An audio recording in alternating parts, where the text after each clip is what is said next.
Spurs are on the verge of making two more signings. Will they get it over the line in time?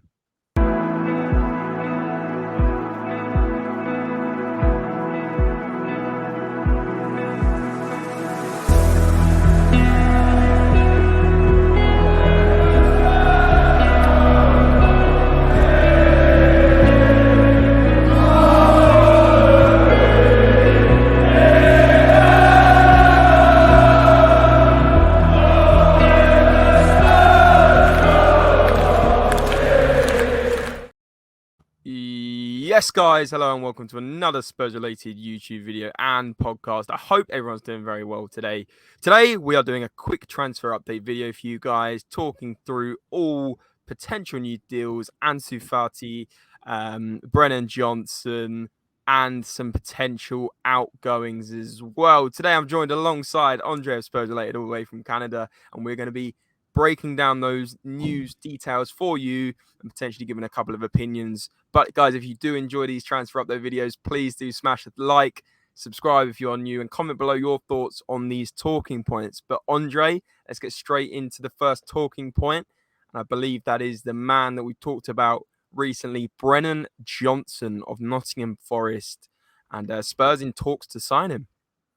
Yeah, well, it's been revealed by the Evening Standard and several others that we are working towards getting Brennan Johnson. Very much so. It's like we want it to be a permanent signing. So Tottenham are, within the next 24 hours, they're going to make a decision because we're sort of running for it after Brentford and Nottingham Forest broke down all the talks that they had. They had offered a £43 million offer plus add-ons, and that wasn't enough. So we're talking about something nearing the £50 million mark.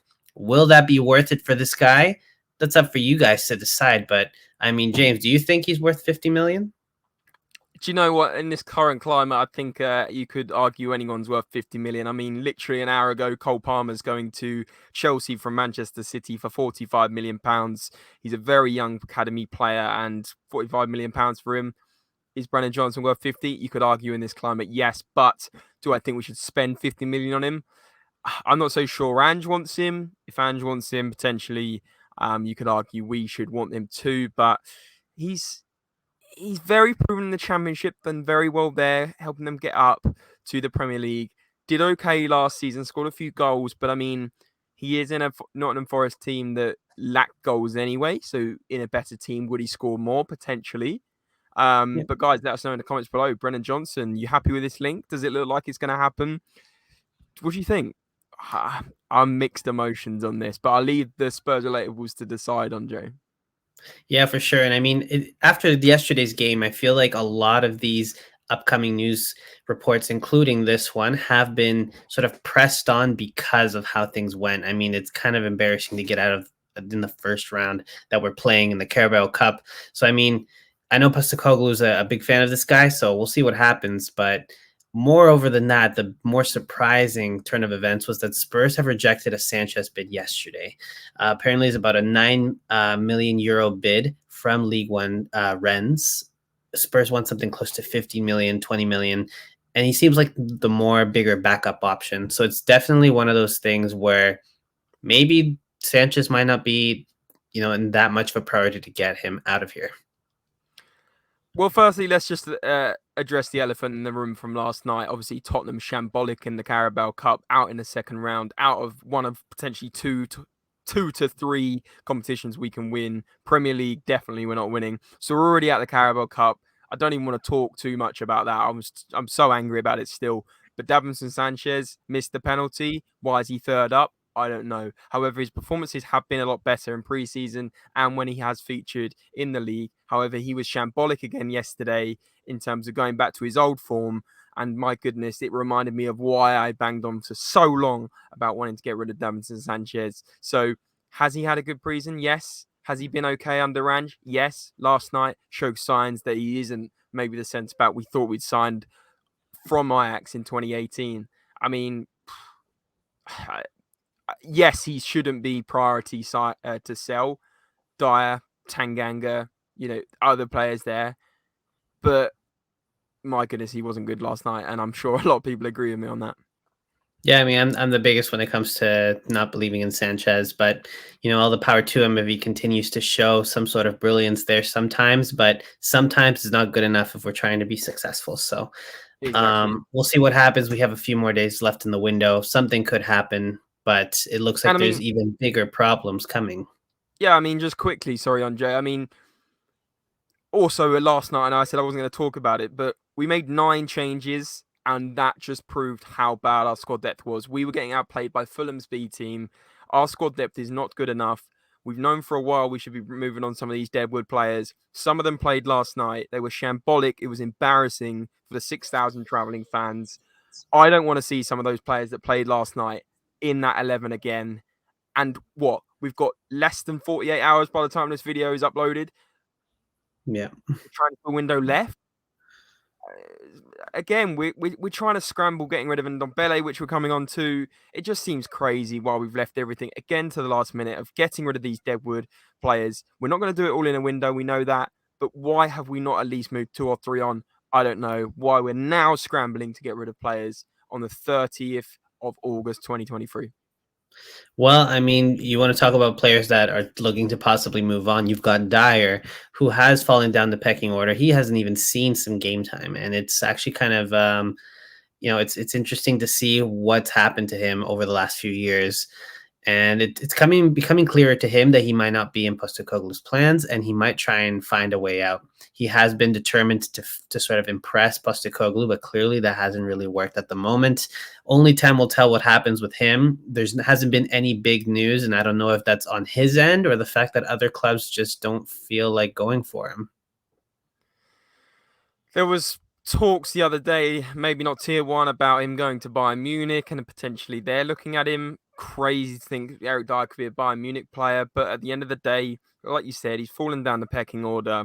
But again, like I just mentioned, we're scrambling on the 30th of August to make our squad lighter to then be able to bring in a couple of new signings because our roster's so full of deadwood players that we're now panicking to try and loan players out again. The loan thing, no one wants Ndombele. No one wants Eric Dier on a permanent. It doesn't seem like it.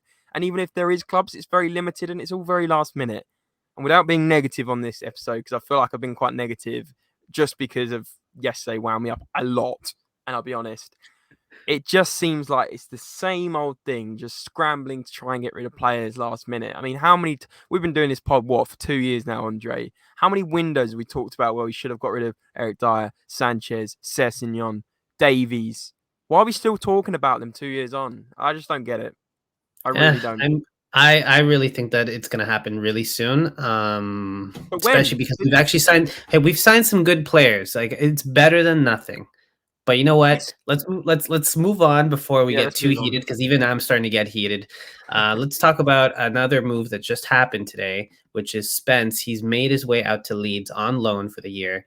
A £1 million fee, no obligation and no option to buy. So he's coming back, and this move makes sense. Go get your, some more experience.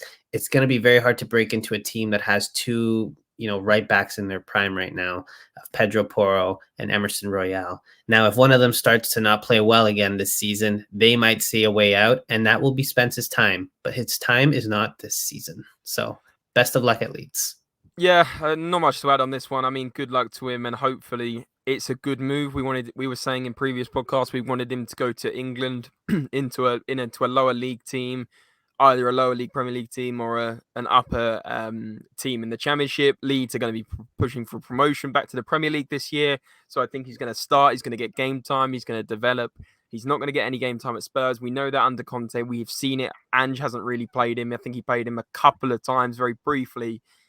But I mean, we all know the reason on this signing. We bought him in as a club signing, not an Antonio Conte signing. He was stubborn. He didn't give him game time. And here we are loaning him out, 18 months after we signed him from Nottingham Forest. Am I surprised? No, I'm not. And like you said, out of the three right backs, he is unfortunately the lowest in the pecking order. So this one makes sense, and let's see some progression. No, exactly. And speaking of players that might be sticking around, it looks like Lo Celso is set to stay at Spurs. Postecoglou's happy with Lo Celso's progress, what he's shown in training, and I mean, overall positive feedback. He did play yesterday. What did you think of how Lo Celso played? terrible. He really wasn't good. Didn't get Oh. much time. I mean, he got taken off, I think, on the, I can't quite remember, but 60th or 70th minute. He didn't shine. He didn't have a great game. He didn't really prove himself. But then again, I'm not going to slander one player. There was, I mean, all around the pitch, it was stinker after stinker. Uh, we Hmm. literally were getting dominated in midfield for the first half against Paulinho, who's an incredible football player. Um, cool. Well, He's staying great, but there should be still players that need to get moved on, and they're not well, going to be moved on in time. So I'm not surprised I, he's staying. To be honest with you, is I do my think honest answer. I do think it all depends if there's an important offer coming in. They're open to that, so we'll Mm. see. I think we could see him maybe get loaned out in January and then sold next year would be my guess. But I think he'd probably end up going to like a Villarreal or a, you know, a Celta Vigo or one of those clubs, or El Betis. Mate, he used to play for El Betis, didn't he? So who knows? Maybe they'll come back in for him. But I think he suits Spanish football. I don't think he's going to get masses of game time unless Maddison gets an injury. I think now we're out of one more competition. So we've got no Europe. We've got no Carabao Cup. We're literally in the Premier League and FA Cup this year. There'll be no excuse to rotate players as much as we were last year. And so a lot of those starting 11 that we've seen in the Premier League game will play pretty much every game, I'd imagine. Yeah, you're right, and it'll be so much more effective in terms of competitiveness to get into that squad. So Lo Yep. Celso might be a good player to keep around because I don't think he would be that upset about not starting all the time. But that's just me. I just feel like there's a lot more he Well, has to prove before he makes it back in there. When you've got Basuma and Maddison and those kinds of players. Well, apparently he was upset that he feels like Ange broke his promise of giving him game time. He got given game time last night by Ange, and he was, like I said, not very good. So let's see what happens. I mean, I've never ever been really blown away by Giovanni Lo Celso. He's not really set the world alight. He's never really excited me that much where I'm like, wow, I really want to keep him. I mean, he almost falls into for me, he falls into almost the Deadwood category, I'll be honest. So it's just stale. This squad is stale, and we got a big wake up call last night. This is the message I'm trying to get across. Everyone's going nuts over Ange Ball. Everyone's going crazy that we're in this honeymoon period under Ange Postecoglou and we're playing attractive attacking football. But actually, you look at last night and you realise that actually there is a lot of traditional Tottenham dead wood in that team that hasn't been moved on, that should have been moved on. And here we are talking about the same players. Sorry to be negative this episode, guys. I'll be deadly honest, but it's just boring talking about the same players, and we haven't. This window, Andre, is not a 6 or 7 or 8 or 9 out of 10. This window is a 3 or a 4 out of 10, just because we haven't got rid of the players we should have done. We have a selling problem, and that is that. Well, you know what? I think we did a selling problem video months ago, right before the window opened, and discussing how we need to remove players. And speaking of players that are possibly on their way out as well, we've got Ndombele, the masterclass that Jack Burford said would hopefully reinvigorate himself. Hasn't happened. Ange Postecoglou is not impressed anymore, and it's just been deal after deal collapsing. I think recently Genoa that collapsed. Everything was set between the two clubs, and then it just collapsed because Ndombele wasn't answering, and they were waiting on the player, and they weren't willing to wait because it's the end of the window. So now we've got Inter, who has inquired about Ndombele, and they're happy to proceed with it. And we'll see what happens within the next 48 hours. But this one might be something where Ndombele would be keen to move on. I'm not sure, it'll probably be a loan deal, obviously. I can't see any club paying what we do for him. So we'll see what happens. 8 a.m. UK this morning. I'm on my way to work. I get a notification to say Tanguy and Ndombele and Genoa, Tottenham and Genoa close to forming agreement for Tanguy and Ndombele. I come out of work today and we're talking about it breaking down because they don't want to wait for Tottenham to basically sort him out in terms of getting the paperwork finalised. And Genoa pulled the plug. Inter Milan now last minute looking at him.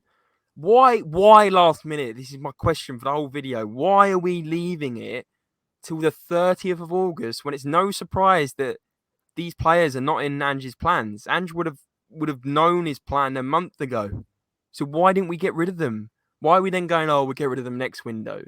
It's just the same stuff. he's so boring. But I'm not going to go off on one again because I know it's just like it feels like I'm moaning today. But I have to say it, like Andre, the amount of seasons and windows we've talked about in Ndombele and the Celso going, and talked about Dier and Tanganga and Sessin. It's boring. It is boring. The word of this video is boring, and that's the special word today. Boring. That is what it is. Because I'm so sick of talking about this selling problem and these outgoings. Part of a transfer window isn't just buying players, it's selling players that don't work in your team. And we're still sat here months and years after knowing these players aren't good enough with the same issue. We can't sell the players. Why? Because no one wants them. It's as simple as that. Yeah. Well, speaking of another player, and it's probably the last one we'll talk about in terms of an outgoing, because I know it's getting repetitive, guys. But Tanganga, same thing. It looks like his loan move is about to break down. He was headed off to Torino, but it's off. No reachman agreed. And now we're just willing and waiting to see if someone else wants him. I think Luton and Galatasaray are some of the clubs that are interested. But once again, another player who doesn't seem to be really a backup option, has fallen down the pecking order and still here. Yeah, I'm not going to do it again. But I mean, Ange Postecoglou's come in to inherit a squad that's bloated with players that have been signed by managers, Conte, Mourinho, slightly Nuno, okay? These players came in for these managers. Ange has come in, realised a lot of them aren't going to work his system. So what do? We wait till the last 48 hours of a window to try and panic, loan and sell so we can then get players in. I mean, Andre, all you need to do is go back to January when we had to terminate Matt Doherty's contract so he could go to Atletico Madrid so we could then bring in a player. I mean, I have no idea who's making some of these decisions, but it genuinely upsets me that we have to keep talking about the same thing. But guys, I think that is all we're talking about in terms of outgoings. There might be one more. Is there, Andre? Nope. Now we're talking about an incoming. I think the one that most of you clicked to this video for, it almost feels reactionary because of the game. Out of the blue, Spurs are in talks for Ansu Fati. And that's crazy news. I never thought I'd be talking about this player coming to Tottenham. But yeah, they've contacted Barcelona. They're negotiating a deal. It's going to be a loan deal that would last until June 2024, so a full season. The thing is, Barcelona does want 100% of the salary covered. And I think Chelsea has been presented this offer as well, to loan him, but nothing's been formal at the moment. It's us that are leading the race to bring him in. And by all means, I think that we need more depth. We've seen it. It's been shown. And at the front, if we're not scoring any goals and if we're relying on our midfielders to mainly score, that's going to be very, very difficult season for us. Apparently, he's on almost 200,000 euros or pounds a week. And we're meant to cover 100% of that. I can't see it happening personally. I could see it happening to Chelsea. But in terms of him as a player, I think he's an exciting player, had injury problems. He's the next number 10 after Messi. You don't just give number 10 to anyone at Barcelona, right? He's one of the most hyped players out of their academy in the last 10 years. And he hasn't massively hit the ground running at Barca. He's had good moments and good spells, but unfortunately injury has hindered that. So I would be excited to see him come in on a loan, and I think it would be incredible talent to have in our roster, even if he's not a starter. But I think by the looks of how Kulusevski started the season, I know he scored the other day, but performances haven't been so top, especially Son as well. We need that depth, like you said. So excited to see hopefully this one come through. And let's keep you guys updated in the coming days on the Ansu Fati transfer situation. But guys, that is all we've got time for. Smash a like if you enjoy these transfer updates. Great work as always from Andre. And comment below your thoughts on all of these topics. And the secret word, as I said, was boring. Put whatever you want. I'm just interested to know what you guys think of the outgoing issue at Tottenham that seems to reoccur every single window. But as always, guys, thanks for watching. And remember, come on, you Spurs! Bit of positivity.